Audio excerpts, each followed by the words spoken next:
Independence day శుభాకాంక్షలు అందరికీ.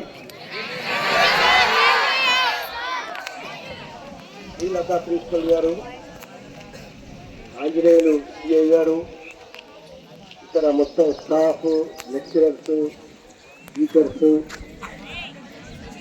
అదేవిధంగా కార్యక్రమానికి ఇచ్చేసినటువంటి ఇతర ఆహ్వానితులు అందరికి కూడా మరొకసారి స్వతంత్ర దినోత్సవ శుభాకాంక్షలు.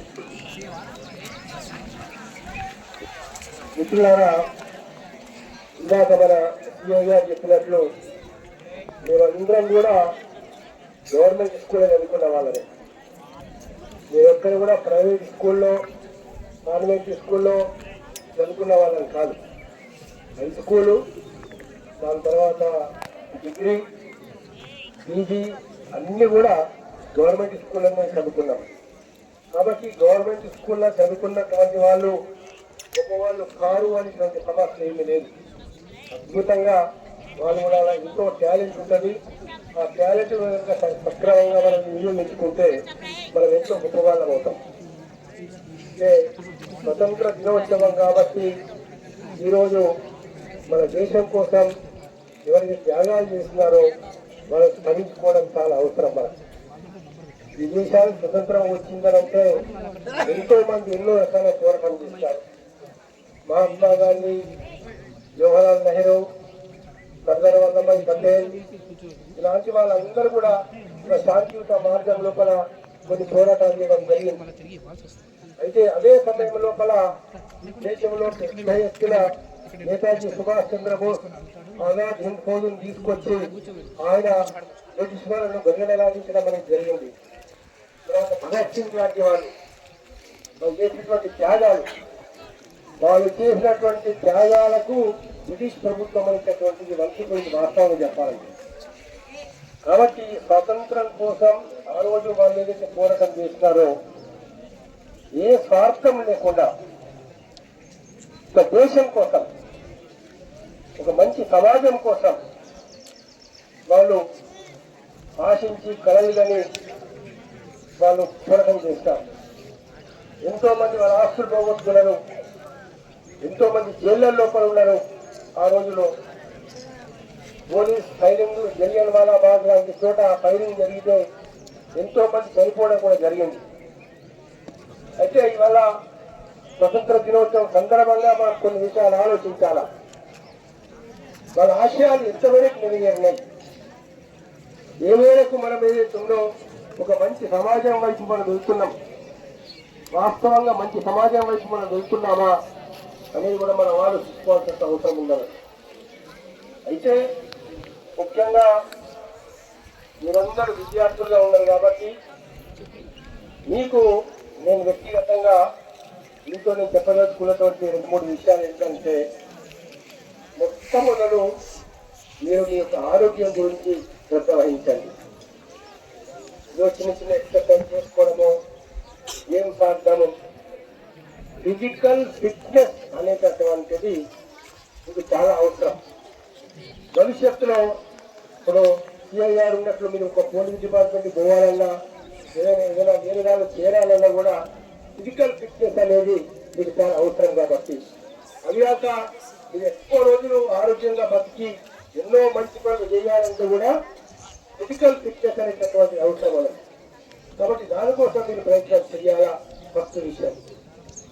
రెండో విషయం ఏదైతుందో, మనం కుటుంబంతో, నాన్నతో, అమ్మతో, అమ్మమ్మతో, తాతలతో, బంధువులతో ఒక మంచి సంబంధం మనం కలిగి ఉండాలి. మీరు ఒక ఊరికి పోయినారు, ఊరికి పోతే అందరినీ పలకరిస్తారా? మీరు తాత కావచ్చు, నాయనమ్మ కావచ్చు, ఏముంది కాసేపు పలకరించడం లోపల మీరు వెళ్ళి కాసేపు పలకరించినట్లయితే వాళ్ళు ఎంతో సంతోషపడతారు.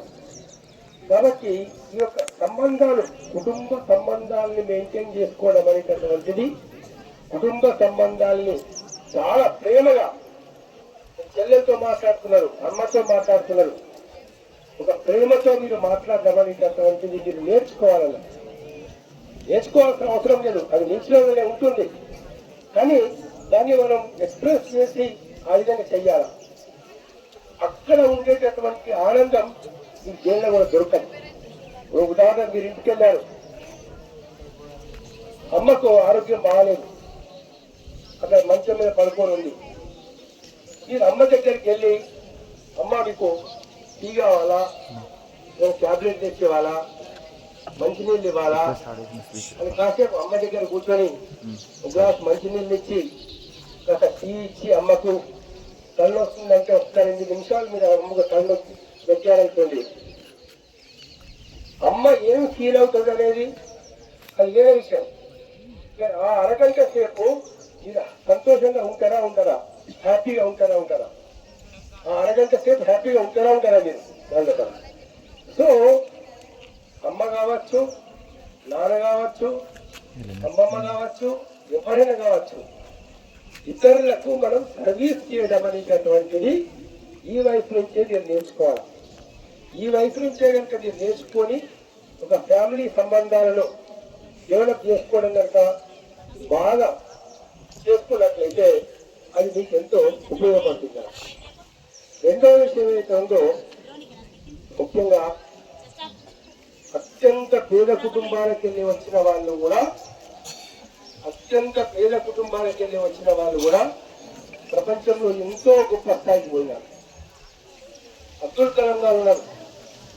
అబ్దుల్ కలాం గారికి కూడా ఫీజు కట్టుకోవడానికి కూడా డబ్బులు లేవు ఆయన దగ్గర, బట్టలు కొనుక్కోవడానికి కూడా డబ్బులు లేవు. ప్రతిరోజు సైకిల్ మీద ఆయన డైలీ పేపర్స్ డిస్ట్రిబ్యూషన్ చేసి ఏదో కొద్దిగా డబ్బులు సంపాదిస్తే ఆ డబ్బులతో ఆయన కాలేజీ ఫీజు కట్టుకునేవాడు, చదువుకునేవాడు. కాబట్టి ఎంతో పేద కుటుంబాలకి వెళ్ళి వచ్చినటువంటి వాళ్ళు. లాల్ బహదూర్ శాస్త్రి గురించి చాలా మందికి తెలియదు. ఆయన చదువుకునే రోజుల్లో మన ఊరు నుంచి ఇంకో ఊరుకు వెళ్ళాలంటే మధ్యలో నది ఉండేది. చదువుకోవాలంటే 7వ క్లాస్ తర్వాత ఆ పక్క ఊరికి వెళ్ళి చదువుకోవాలి. పడవ ఉండేది, ₹1 ఇస్తే పడవవాడు దాటిచ్చేవాడు. ఈ దగ్గర ఆ డబ్బులు కూడా లేవు. మరి చదువు మానుకోవాలా, చదువుకోవాలా అనే సమస్య వచ్చింది. ఆయన ఏం చేశాడు, ఒక మొత్తం పుస్తకాల సంచి తీసుకొని నది దగ్గరికి వెళ్ళేసి పుస్తకాల సంచి తల మీద పెట్టుకొని నదిలో దిగి ఒక్క చేతిలో ఈదుకుంటూ అవతల ఇంటికి పోయి చదువుకునే ప్రతిరోజు కూడా ఆయన ఆ విధంగా నది దాటి వెళ్ళి చదువుకున్నాడు. మరి ఎంత గొప్పవాడైనాడు. ఒక నీతికి, నిజాయితీకి ఒక మారుపేరుగా నిలబడ్డాడు. ఆయన రైల్వే మినిస్టర్ ఉన్నప్పుడు ఒక రైలు ప్రమాదం జరిగితే దానికి రాజీనామా చేసేసి నా బాధ్యత, మోరల్ రెస్పాన్సిబిలిటీ నాది అని చెప్పేసి చేసి గవర్నమెంట్ కారు కూడా వాడకుండా నడుచుకుంటా ఇంటికి వచ్చేస్తారు. గవర్నమెంట్ క్వార్టర్ ఖాళీ చేసి ప్రైవేట్ ఇంట్లో ఉంటారు. 2 months తర్వాత దానికి కరెంటు బిల్లు కట్టడానికి ఆయన దగ్గర డబ్బులు ఉండవు. ఆయన దగ్గర. కరెంటు వాళ్ళు వచ్చేసి ఇంత పెద్ద ఆయనకు ఇల్లు మేము ఎట్లా కరెంటు తీసేయాలా అని వాళ్ళు ఆలోచిస్తూ ఉంటారు. తీర్చి చెప్తారు, అదంతా ఏం లేదు, మీరు కరెంటు తీసేసేయండి అని చెప్పేసి వాళ్ళకి చెప్తారు. అటువంటి నీతి, నిజాయితీ మన భారతదేశంలో ఏంటంటే,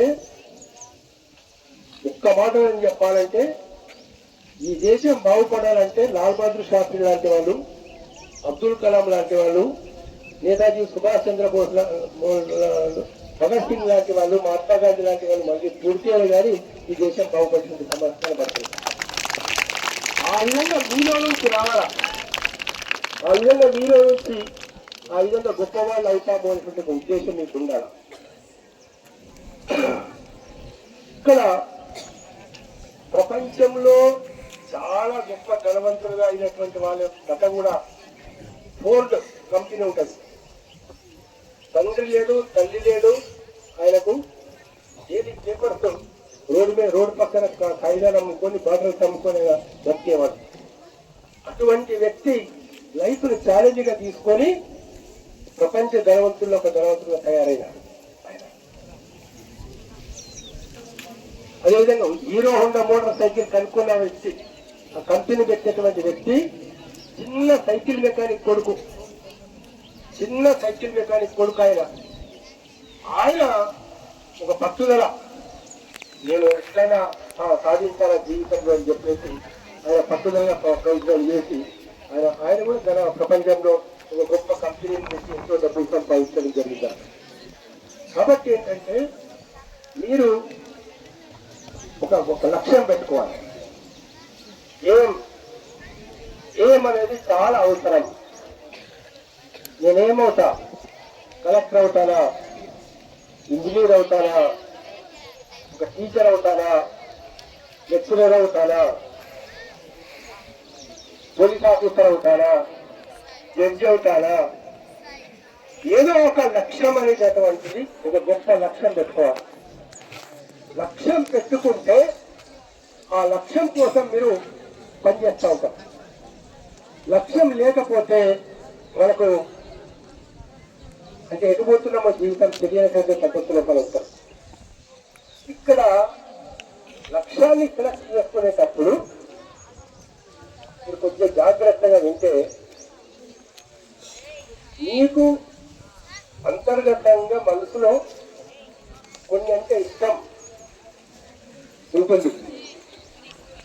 ఆ ఏంటి మీ లైఫ్కి సూట్ అయ్యేటువంటిది, మీ జీవితానికి సరిపడేటువంటిది, మీరు ఏ రంగంలో పైకి వెళ్ళగలరు అంటే ఫర్ ఎగ్జాంపుల్ మీరు టీవీ చూస్తున్నారు. టీవీలో ఒక డాక్టర్ పాత్ర వచ్చింది. డాక్టర్ రోల్ చూసినప్పుడు మీకు అనిపిస్తుందా నేను కూడా ఇటువంటి డాక్టర్ కావాలని. టీవీలో ఒక మిలిటరీ ఆఫీసర్, ఒక పోలీస్ ఆఫీసర్ యొక్క వచ్చింది, అది చూస్తున్నాను, నేను కూడా అలా కావాలని మీకు అనిపిస్తున్నాయా అంటే మీకు ఆల్రెడీ మీ హృదయం లోపల ఒక మ్యూజిషియన్ కావచ్చు, లేకపోతే గేమ్స్ కావచ్చు, గేమ్స్ రంగంలో కావచ్చు, ఏ రంగంలో కావచ్చు, నీకు మొదటి నుంచి కొన్ని అంటే నీ హృదయం లోపలనే నీకు లైఫ్ అనేది చూడాలి. నీకు ఏ ప్రొఫెషన్లో లైఫ్ ఉన్నదో ఆ ప్రొఫెషన్ కనుక నువ్వు చూజ్ చేసుకున్నట్లయితే లైఫ్లో చాలా గొప్ప వాళ్ళు అవుతారు. మనకు ప్రొఫెషన్ ఒకటి, మన లైఫింగ్ ఒకటి, మనం ఇంకో దానికి పోతున్నాం. నీ డాక్టర్ చదవాలని ఉన్నది కానీ మీ అమ్మ నాన్న ఇంజనీరింగ్ చదవమంటారు అనుకో, లేక నీకు ఇంజనీరింగ్ కావాలన్నది, మీ అమ్మ నాన్న ఇది అగ్రికల్చర్ సబ్జెక్ట్ తీసుకోమంటారు. వేరే వాళ్ళు ఎవరు చెప్పినా కూడా ఓకే, వాళ్ళ సజెషన్స్ తీసుకోండి, వద్దంటలేను. కానీ నీ ఓన్గా 10th తర్వాత ఇంటర్ తర్వాత నువ్వు ఏ ప్రొఫెషన్లో వెళ్ళాలనుకుంటున్నావో, భవిష్యత్తులో ఏ కోర్సులో వెళ్ళాలనుకుంటున్నావో అది చాలా జాగ్రత్తగా నిన్ను నువ్వు ఎస్టిమేషన్ వేసుకొని చూసుకోవాలి. అక్కడ ఏంటంటే నీ టాలెంట్ ఏంటిదో నువ్వు గుర్తించాలి. కొన్ని సందర్భాలు ఎట్లుంటుందంటే నీ టాలెంట్ ఏంటిదో నీకు తెలియదు, నీ టాలెంట్ ఏంటిదో బయట వాళ్ళు చెప్తే కానీ నీకు తెలియదు. కానీ నీ టాలెంట్ ఏంటిది, నువ్వు ఏం కాదలుచుకున్నావు, ఏం అవుతావు భవిష్యత్తులో అనేది మట్టుకు మీరు నిర్ణయం చేసుకుంటే అది ఉపయోగకరంగా ఉంటుందని. నేను ఫస్ట్ ఇంటర్మీడియట్ అయిపోయిన తర్వాత బిఎస్సీ మ్యాథమెటిక్స్ తీసుకున్నాను. బిఎస్సీ మ్యాథమెటిక్స్ ఎల్కేజీ తీసుకొని కాలేజీకి వెళ్తున్నాం. అయితే కొన్ని కారణాల వల్ల మేము రెగ్యులర్గా కాలేజీకి వెళ్ళలేకపోయినాం. బయట యాక్టివిటీస్, హాస్టల్లకు పోవడము, రకరకాల ఇష్యూస్ మీద పనిచేయడం చేసేవాళ్ళం. ఒక 1 month తర్వాత ఒక లెక్చరర్, పరమేశ్వరరావు అనే లెక్చరర్, ఆయన మా ఇంటికి వచ్చాడు. మా ఇంటికి వచ్చి నాకు 2 సార్లు కూర్చున్నాం, మాట్లాడుతున్నాం. సార్ ఒక విషయం చెప్పాడు, 1 month నుంచి నేను నిన్ను అబ్జర్వ్ చేస్తున్నా, నువ్వు రాసిన వ్యాసాలు చదువుతున్నా, నువ్వు మీటింగ్లో చెప్పిన ఉపన్యాసాలు వింటున్నా, నీ యాక్టివిటీస్ నేను చూస్తున్నాం. నీకు ఎంపీసీ నీకు సూట్ కాదు. ఏం చెయ్యి, ఆర్ట్స్ వైపు వెళ్ళిపో, బిఏ వైపు వెళ్ళిపో. నువ్వు ఒక లాయర్ అవుతావు, నువ్వు ఒక పార్లమెంటేరియన్ అవుతావు, నువ్వు ఒక జడ్జి అవుతావు అని ఆయన చెప్పారు.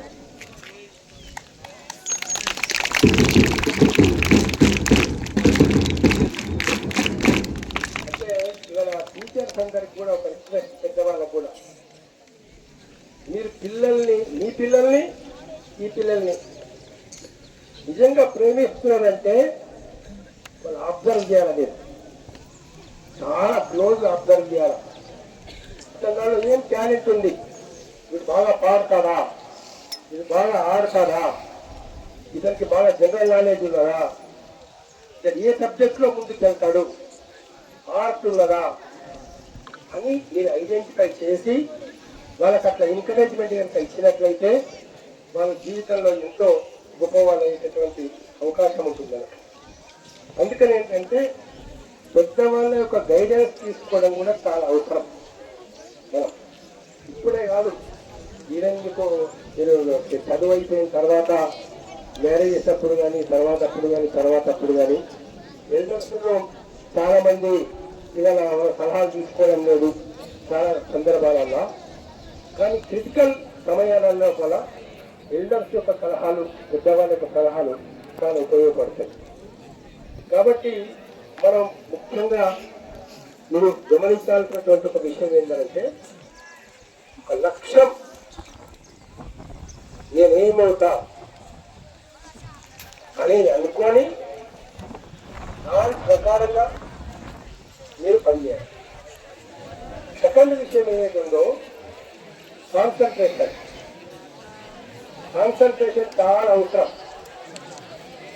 ఒక పద్యం చదువుతున్నారు, ఒక లెసన్ చదువుతున్నారు, క్లాస్లో వింటున్నారు. క్లాస్లో వినేటప్పుడు 100% కాన్సన్ట్రేషన్తో కనుక మీరు వింటే అక్కడ వల్ల ఇంటికెళ్ళి మీరు చదువుకోవాల్సిన అవసరం లేదు చాలా సందర్భాల్లో. సో క్లాస్లో ఉన్నప్పుడు కాన్సన్ట్రేషన్తో వినడము, ఏ పని చేసినా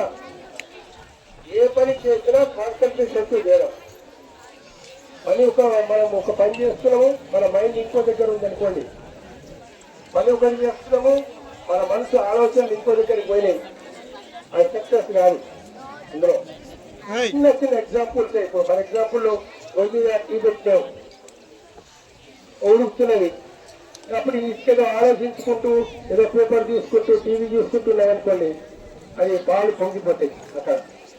సో ఏ పని చేస్తున్నామో ఆ పని మీద కాన్సన్ట్రేషన్ అనేది మీకు చాలా ముఖ్యం. మీరు అట్లా చేసినట్లయితే గొప్ప వాళ్ళు అయ్యేటటువంటి అవకాశం అనేటువంటిది ఉంటుంది. చాలా పట్టుదల అవసరం, పట్టుదల చాలా అవసరం.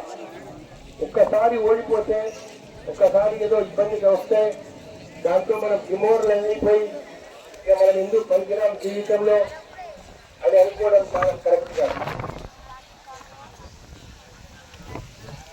ఎవరు మీకు ఆదర్శం అంటే ఒక్కోసారి నేను గజనీ మహమ్మద్ ఆదర్శం అంట. ఎందుకు 17 సార్లు ఆయన యుద్ధంలో ఓడిపోయాడు. 17 సార్లు ఓడిపోయి 18వ గెలిచాడు అక్కడ. అబ్రహాం లింకన్ కూడా అన్ని రక్షణతో ఓడిపోయాడు, చివరికి గెలిచాడు. కాబట్టి ఒక ఓటమితో భయపడ్డం కానీ, అమ్మ చేసాను, నాన్న చేసాను, ఇంకేదో తిరిగాను, మన స్కూల్ కావడం కానీ అదేం అవసరం లేదు. చాలా ధైర్యంగా ఉండండి. కావాల్సింది ధైర్యం ఒకటి, ప్రేమ ఒకటి. జీవితంలో అదే రెండే ముఖ్యం. మనకు ధైర్యంగా ఉండాలా, ప్రేమగా ఉండాలా, గొప్ప వాళ్ళు అవుతారు. సో మీ అందరికి కూడా మరొకసారి స్వతంత్ర దినోత్సవ శుభాకాంక్షలు తెలుపుతూ ధన్యవాదాలు.